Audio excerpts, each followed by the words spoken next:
하나님의 말씀은 시편 55편 1절에서 23절 덮어주는 사람이라는 제목으로 은혜 나누겠습니다. 남의 약점을 건드리면 남의 약점을 건드리는 사람들이 많죠. 그렇지만 약점이 없는 사람은 한 사람도 없습니다. 그런데 프로복싱 하는 사람들은 보면은 상대방을 때릴 때 눈이 찢어졌어요. 그러면 그 사람이 승리를 하기 위해서는 눈 찢어진 데만 계속 때리죠. 근데 우리가 봤을 때는 다른 데도 좀 때렸으면 좋겠는데 그 선수는 눈 찢어진 데만 때려요. 왜냐하면 그게 약점이기 때문에. 그리고 우리가 또 전쟁을 하려면 전쟁하는 상대방의 또 어떤 약점을 많이 파악을 하고 접근을 하게 되죠. 그렇습니다. 우리가 성경에 보면 사무엘 선지자의 어머니 한나가 있죠. 근데 분인나가 임신을 먼저 했어요. 근데 한나는 성태치를 못해요. 그러니까 어떻게 해요? 분인나가 한나 앞에만 오면은 임신한 배를 내밀면서 약을 올려요. 그랬을 때 얼마나 약이 올렸겠어요. 근데 한나는 약점이 뭐예요? 임신을 못한 게 약점이었죠. 근데 우리는 그런 사람을 덮어주는 사람이 되어야지 그런 약점을 덜쳐내는 사람이 되면 안 돼요. 아멘. 나중에 보면은 한나가 이제 사무엘의 어머니가 되죠. 사무엘을 낳게 되죠. 그래서 어떤 말로 수치와 모욕을 주었는지 성경에 보면은 기록되지를 않았어요. 그렇지만 분인나가 그를 심히 격동했다 그랬어요. 우리도 어떤 약점을 누구에게나 있으면 숨기고 싶은 모습에 우리가 어떤 약점이 있으면 상대방에게 많은 사람에게 숨기고 싶은 그런 약점이 있어요. 그런데 그 상대방 사람들은 그 약점을 들춰내기를 원하죠. 그거는 덮어주는 신앙이 못 돼요. 우리는 어떠한 약점이 있더라도 상대방에 덮어주는 그런 신앙이 돼야 될 줄 믿습니다. 아멘. 우리도 주님께서 허물과 내 약점을 덮어주시는 것처럼 아무런 소망도 없고 우리가 아무것도 할 수 없었는데 주님께서 주님을 십자가에 못 박히기까지 우리가 하셨잖아요. 우리 죄를 대속해서 지셨고, 그래서 우리는 남의 약점을 덮어주는 아름다운 마음을 가져야 될 줄 믿습니다. 네. 오늘 본문에 보면 다윗이 압살롬의 반역으로 아히도벨이 그 편에 섰어요. 근데 예전에는 다윗의 편에 섰던 사람이죠. 다윗과 같이 국사를 함께 논의하고 그랬던 사람이에요. 그랬는데 압살롬의 편에 서서 다윗을 죽이려고 하는 사람이에요. 그래서 사무엘하 17장에 보면은 이제 아히도벨에 대해서 나와 있습니다. 아히도벨은 밧세바의 할아버지예요. 그러면은 다윗의 어떤 사람이에요? 할아버지죠. 그런데도 다윗을 죽이려고 했어요. 근데 아히도벨은 다윗에 덮어주는 사람이 못됐어요. 그래서 다윗이 맨발로 도망갔을 때 얼마나 힘들었겠어요. 그죠? 압살롬이 아버지를 죽이려고 하고, 그리고 아히도벨은 다윗을 죽이려고 간다고 그러면서 군사를 12,000명을 달라고 그래요. 압살롬 보고. 그러니까 그랬을 때에 압살롬이 뭐라 그랬냐면, 그러면 후세를 좀 불러봐라 그랬어요. 그러는데 다윗에게는 다윗을 덮어주는 사람이 4사람이 있어요. 이때와 또 누가 있어요? 사독과 아비아달 제사장이 있죠. 그리고 후세가 있습니다. 그 사람들은 다윗에게 덮어주는 사람이에요. 그리고 후세와 아히도벨은 다윗과 모사를 같이 했던 사람이에요. 그런데 다윗을 죽이려고 하죠. 압살롬의 편에 서서. 그래서 이때는 다윗에게 와서 왕을 모시겠다고. 이때는 왜냐면 블레셋 사람인데 다윗이 블레셋으로 도망갔을 때에 다윗의 그 모습을 보고 반했어요. 이때가. 그래서 다윗 보고 왕을 모시겠다고 그럽니다. 근데 다윗이 코너에 몰려있을 때, 죽이려고 하고 그런 코너에 몰려있을 때 얼마나 감사했겠어요. 이때가 다윗을 도와준다고 하니까. 근데 법궤를 또 가지고 온 사람이 있어요. 사독과 아비아달은 제사장이잖아요. 그러면서 그 법궤를 다윗에게 가지고 왔어요. 그랬을 때 다윗은 얼마나 감사했겠어요. 나중에 보면은 후세가 오려고 하니까 다윗이 후세에게 너는 들어가서 그 상황을 나에게 전해다오 그래요. 그러면서 이제 그 후세가 이제 압살롬 편에 선과 같이 하면서 거기 안에서 이제 그렇게 합니다. 그러면서 이제 어떻게 합니까? 압살롬이 나중에 후세에게 물어요. 왜냐면은 아히도벨은 이제 12,000명을 군사를 달라 그래요. 자기가 다윗을 죽이겠다고. 그러니까 후세를 그러면 후세의 말도 들어봐야 되겠다. 그러면서 후세는 뭐라 그러냐면은 아이고 저기 뭐야 지금 다윗 왕은 얼마나 무서운 왕인데 그분은 힘이 용사라서 섣불리 해가지고는 이길 수 없습니다. 그러니까 전국에 모든 군사를 모으세요. 그래가지고 그래야지만이 다윗을 이길 수 있습니다. 그래요. 그러니까는 압살롬이 후세의 말을 들어요. 그래가지고 전국에 이제 모든 군사를 모으는 동안에 후세는 어떻게 해요? 빨리 이제 다윗에게 알려야 되잖아요. 그래갖고 계집종 여종에게 알렸어요. 빨리 네가 가서 사독의 아들과 아비아달의 아들에게 전해라. 그래서 가서 빨리 다윗 왕에게 전해주라고. 그랬을 때 그 아들 둘이가 달려가서 다윗 왕에게 전해주니까 요단강을 건넜어요. 그래서 모든 군사가 건너고 나니까 이제 압살롬이 알아서 이제 요단강을 건너게 됩니다. 그래서 마하나임으로 도망갔어요. 다윗이 마하나임으로 도망을 갔을 때에 어떻게 했냐면은 아비아달의 아들들에게 말을 해주고 다윗에게 전해준 그리고 다윗은 요단강을 건너고 새벽이 미쳤다 그랬어요. 그래서 한 사람도 못 건너는 사람이 없다고 그랬어요. 근데 마하나임으로 도망가기에 한 사람 후세가 결정적인 역할을 해줬다는 거죠. 우리도 후세와 같이 그런 많은 사람을 덮어주는 그런 신앙인이 되어야 돼요. 근데 우리는 누가가 어떤 약점이 있으면 그거를 까발려서 막 많은 사람에게 막 말로 막 하기를 원하잖아요. 근데 우리는 그렇게 하면 안 된다는 거예요. 예수님은 우리가 그런 허물 가진 자인데도 예수님은 십자가에 돌아가셨잖아요. 우리를 위해서. 우리는 늘 주님을 생각하고 주님의 십자가에 달리신 예수님을 생각해야 될 줄 믿습니다. 오늘 또 추수감사절로 인해서 주님이 어떻게 우리를 위해서 십자가에 돌아가셨나 1년이 벌써 다 되었잖아요. 그래서 1년을 마무리하며 추수감사로 인해서 1년 동안 우리가 감사하는 마음으로 주님 앞에 영광 돌려야 될 줄 믿습니다. 그러면 우리가 어떤 사람을 덮어줘야 하는지 오늘 첫 번째 말씀을 보겠습니다. 고난에 탄식하면 구원 강구하는 자를 덮어주는 신앙인이 되어야 됩니다. 2절에서 3절의 말씀을 보겠습니다. 내게 굽히사 응답하소서. 내가 근심으로 편치 못하여 탄식하오니 이는 원수의 소리와 악인의 압제의 연고라. 저희가 죄악으로 내게 더하며 노하여 나를 핍박하나이다. 왜냐하면은 다윗이 1절에 보면은 하나님이여 내 기도에 귀를 기울이소서 할 때에 얼마나 간곡하게 기도했겠어요. 우리 같으면 어떤 아들이 나를 죽이려고 해요. 그쵸? 나를 죽이려고 하는데 이거 누구한테 말도 못하고 그랬을 때 하나님 앞에 얼마나 간절하게 기도를 했겠어요. 압살롬이 다윗을 죽이려고 해요. 그러면 우리가 그냥 하나님이요 이렇게 했어요. 하나님 막 하면서 얼마나 간절하게 기도를 했겠어요. 그러면서 내 기도에 귀를 기울여 달라고 내 기도를 좀 들어달라고 막 그렇게 기도했겠죠. 그러면서 제발 좀 숨지 말고 내 기도를 좀 들어달라고 좀 나에게 보여달라고 막 그러면서 기도를 했겠죠. 그러면서 내게 응답을 좀 해주시라고. 내가 근심으로 편치 못하니 지금 단식합니다. 하나님 나의 기도를 좀 들어주세요. 하나님. 우리도 누가가 나를 힘들게 해요.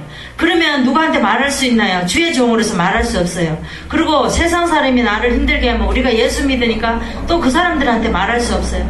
그러면 어떻게 해야 돼요? 우리가 하나님 앞에 나와서 기도하는 것밖에 없어요. 아멘. 그러면 우리가 하나님이 어떨 때로는 숨는 것 같아요. 보이지 않는 것 같아요. 그럴 때가 너무 많습니다. 이게 주의 길을 걸어간다는 게 쉬운 일이 아니에요. 그러면서 4절에 보니까 내 마음에 내 속에 심히 아파하며 사망의 위험이 내게 미쳤다 그랬어요. 얼마나 힘들어서 그랬겠어요. 그러니까 자기 처지가 이렇다는 거예요. 자기가 심히 내 속에 너무 아파서 사망의 위험까지 왔다는 거예요. 두려움과 떨림이 내게 이르고 항공함이 나를 덮었다 그랬어요. 항공함이라는 거는 부들부들 막 떨면서 기도했다는 거예요. 아들이 나를 죽이려고 하는데 무슨 말이 필요하겠어요. 그러면서 7절에 보니까 내가 멀리 날아가서 강야에 거하리로다 그래요. 8절에 봤더니 내가 피난처에 속히 가서 폭풍과 강풍을 피하리이다. 그러니까 압살롬의 일행이 다윗을 죽이려고 해요. 그러니까 어떻게 해요? 내가 피난처에 속히 가서 폭풍과 강풍을 피하리라 그래요. 하나님이 이 시간 나를 그 가운데서 건져달라고 간곡하게 기도합니다. 아멘. 다윗은 근심과 압제로 인한 고난을 탄식하고 폭풍을 피하여 피난처를 간구하고 호소하고 있습니다. 우리가 성경을 보겠습니다. 시편 9편의 9절에서 10절의 말씀을 보겠습니다. 시편의 9편 9절에서 10절의 말씀을 보겠습니다. 여호와는 또 압제를 당하는 자의 산성이시요 환난 때의 산성이시로다. 여호와의 주의 이름을 아는 자는 주를 의지하오니 이는 주를 찾는 자들이 버리지 아니하심이니라 그래요. 하나님께서는 압제하는 당한 자에게 산성이라고 말씀하시고 환난 때에 산성이라고 말씀을 하십니다. 여호와는 주의 이름을 아는 자는 주를 의지하라 그랬어요. 그래서 이는 주를 찾는 자들은 버리지 아니하신다고 하나님께서 말씀하고 있습니다. 우리는 산성이시고 또 하나님을 버리는 자가 아니라 하나님을 의지하는 자예요. 그래서 우리는 늘 하나님 앞에 근심하는 자가 아니라 하나님을 의지할 수 있는 저와 여러분 되시기 바랍니다. 아멘. 우리도 고난에 탄식하며 구원에 간구하는 자를 덮어주는 저와 여러분 되시기를 간절히 기도합니다. 아멘. 우리가 어떤 사람을 덮어주어야 하는지 두 번째 말씀을 보겠습니다.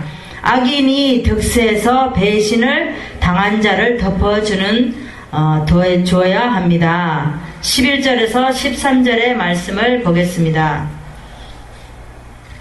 악독이 그 중에 있고 압박과 개사가 그 거리를 떠나지 않도다. 나를 책망한 자가 원수가 아니라 원수일진데 내가 참았으리라. 나를 대하여 자기를 높이는 자가 나를 미워하는 자가 아니라 미워하는 자일진데 내가 그를 피하여 숨었으리다. 그가 곧 너로다. 나의 동료, 나의 동무요, 나의 가까운 친구로다. 우리가 같이 재미롭게 의논하며 무리와 함께하여 하나님이 집안에 다녔도다 그래요. 아멘. 우리는 원수가 멀리 있는 게 아니에요. 제가 원수예요. 누가가 원수가 아니에요. 우리는 부부간에도 살아갈 때 보면은 당신이 원수라고 막 이러잖아요. 텔레비에도 나오는 거 보면은 할머니 할아버지가 나오면은 누가가 원수냐 그러면은 할머니는 할아버지가 원수라 그러고 또 할아버지는 할머니가 원수라 그래요. 우리는 원수가 상대방이 원수가 아니라 내 자신이 원수예요. 아멘. 근데 여기를 보면은 뭐라 그래요? 악독이 그 중에 있고 압박과 개사가 그 거리를 떠나지 않도다 그랬죠. 그러면서 나를 책망한 자가 원수가 아니라 그랬어요. 그죠? 내가 원수라 그랬어요. 아멘.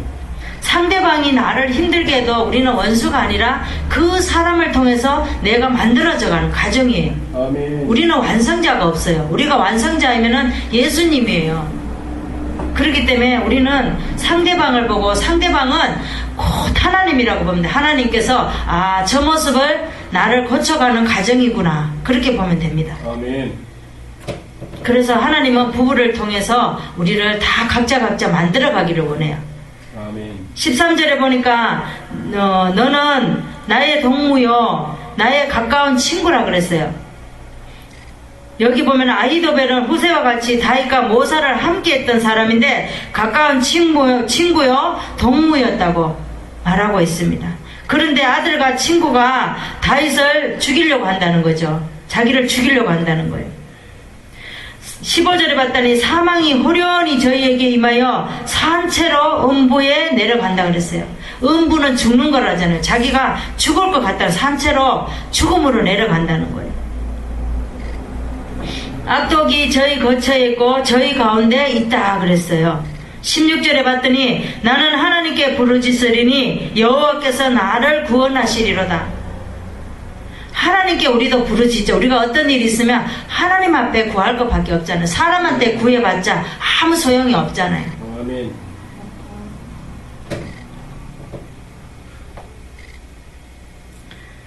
하나님께서 여호와께서 나를 구원하시리로다. 그러니까 인간은 믿을 수가 없어요. 우리는 인간에게는 믿을 것이 아무것도 없습니다. 근데 하나님은 영원토록 변치 않으시는 분이라고 말씀하셨습니다. 아멘. 17절에 보면 저녁과 아침과 정오에 내가 근심하여 탄식하리니 여호와께서 내 소리를 들으시리로다. 그러니까 하루 내내 숨 쉴 새도 없이 하나님 앞에 이렇게 했다는 거예요. 우리가 어떻게 해요? 막 누가 나를 힘들게 하면 밥도 먹기 싫어요. 잠도 안 와요. 그러면은 우리가 숨도 쉴 수 없이 하나님 앞에 기도밖에 안 해요. 울면서 눈물 콧물 흘려가면서 막 그렇게 기도하잖아요. 아멘. 나를 대적하는 자 많더니 나를 치는 전쟁이 하나님이 내 생명을 구속하사 평안하게 하셨다 그랬어요. 하나님 앞에 다윗은 간곡하게 고백하는 시입니다. 이 시가. 그러면서 태고로부터 계신 하나님을 들으시고 변치 않으며 하나님을 경외치 아니하는 자에게 보응하시리로다. 압살롬과 아히도벨이 이렇게 하나님 앞에 이렇게 했다는 거예요. 그러니까 저는 손을 들어, 아히도벨은 손을 들어 자기와 화목한 자를 다윗을 치고, 아히도벨을 밧세바 할아버지인데 이렇게 했다는 거예요. 그 언약을 배반했다는 거죠. 아히도벨은 다윗의 동무요, 같이 모사한 사람이잖아요. 그런데 다윗을 배반하면 안 되잖아요. 사무엘하에 보면은 17장에 보면은 나중에 보면은 아히도벨이 자기가 압살롬이 후세의 말을 듣고 이제 그렇게 할 때에 아히도벨은 자기 집으로 갑니다. 자기 집으로 가서 모든 재산을 정리하고 그러면서 자기가 나중에 자살을 해요. 우리가 그래요. 사람을 보면은 그렇게 돼요. 어떠한 일이 있어도 우리는 하나님의 음성을 들어야 되는데 우리는 때로는 힘들면 사람의 음성을 듣기를 원합니다. 사람이 말해주는 달콤한 말, 그런 말을 원하죠. 성경을 보겠습니다. 누가복음 6장 35절을 보겠습니다. 신약의 99쪽을 보겠습니다. 누가복음 35장 신약의 99쪽을 보겠습니다. 누가복음 6장 35절. 오직 너희는 원수를 사랑하고 선대하며 아무것도 바라지 말고 빌리라. 그리하면 너희 상이 클 것이요 또 지극히 높으신 이의 아들이 되리니 그는 은혜를 모르는 자와 악한 자에게 인자로우시니라 그랬어요. 우리에게 하나님은 원수를 사랑하고 선대하며 아무것도 바라지 말라는 거예요. 그러면 너희 상이 클 것이라고 하나님께서 말씀하고 있습니다. 네. 그러면 우리가 어떤 사람을 덮어주어야 하는지 세 번째 말씀을 보겠습니다. 짐 맡기지 못하고 힘들어하는 자를 덮어주는 사람이 되어야 됩니다. 그러면서 21절에서 22절 말씀을 보겠습니다. 그 입은 우유 기름보다 미끄럽고 그 마음은 전쟁이요 그 말은 기름보다 유하여도 실상은 뽑힐 칼이로다 그랬어요. 그렇죠. 내 짐은 여호와께 맡겨버리라. 너를 붙드시고 의인의 요동함에 영영이 허락하시지 아니하시리로다 그랬어요. 그러면서 그 입은 우유 기름보다 그 마음은 전쟁이라 그랬어요. 근데 꼭 나에게 유익을 가져온 사람은 우유 기름 같지 않습니다. 이름이. 근데 나에게 안 좋은 말을 하는 사람은 꼭 상대방이 어떤 사람을 나쁘게 막 이렇게 흠을 잡는 사람은 말을 그렇게 막 간사하게 해요. 그래 그 입은 유기름 같다는 거예요. 근데 그 말은 기름보다 유하여 실상은 뽑힐 칼이로다. 우리가 어떤 사람의 상대방의 약점을 가지고 어떤 사람에게 막 험담을 하고 그러면은 그 말이 나중에는 칼으로 돌아온다는 거예요. 하나님은 그 신상을 다 나중에 보면 다 드러나게 하세요. 지금은 보이지 않는 것 같지만 하나님께서 다 드러나게 하십니다. 하나님이여 주께서 저희로 파멸의 웅덩이에 빠지게 하시리로다 그랬어요. 그러면서 피를 흘리게 하며 속이는 자들은 저희 나를 반도 살지 못할 것이나 나는 주를 의지하리이다 그래요. 그러니까 압살롬은 죽는다 그래요. 그러면서 길르앗 땅의 에브라임 숯불에 죽어요. 압살롬은 어떻게 해요? 머리카락이 자랑이었죠. 머리카락이 남들보다 두꺼워요. 그리고 길고. 그래서 압살롬은 머리카락이 하나님보다 더 의지했습니다. 그래서 어떻게 해요? 에브라임 숯불에서 거기 나무의 숯불에 걸려서 죽게 되죠. 그래서 우리는 하나님을 자랑해야 되는데 우리는 어떠한 것도 하나님보다 더한 것을 자랑하면 안 됩니다. 말씀을 정리하겠습니다. 우리는 살아가면서 여러 가지 일들을 만나는데 그때 너무나 힘든 사람을 만나면 덮어주고 위로해줘야 됩니다. 우리가 교회에서도 어떤 사람은 힘들어서 억지로 교회에 오는 사람도 있어요. 우리도 신앙생활을 해보지만 별의별 사람이 다 있죠. 그렇지만 그 어렵고 힘들고 그분이 어떤 상황인지도 모르고 우리는 우리 생각만 해서 그 사람의 상처를 주면 안 된다는 거예요. 아멘. 살아갈 용기가 생기도록 마음의 상처를 덮어주는 신앙생활하는 저와 여러분 되시기를 바랍니다. 우리가 어떤 사람을 덮어줘야 하는지 첫 번째로 고난에 탄식하며 구원 강구하는 자를 덮어줘야 하며 두 번째는 악인이 득세해서 배신을 당한 자를 덮어줘야 합니다. 세 번째로 짐 맡기지 못하고 힘들어하는 자를 덮어줘야 합니다. 다윗도 짐을 못 맡기니까 자기 자신이 자기가 뭐라 그러냐면 하나님께 내 짐을 다 맡겨야 되겠다고 오늘 신앙 고백하고 있습니다. 우리도 어떤 짐이 있으면 하나님 앞에 간곡히 맡기는 신앙을 되어야 될 줄 믿습니다. 이 시간 이후에는 이제 성찬 예식을 하겠습니다.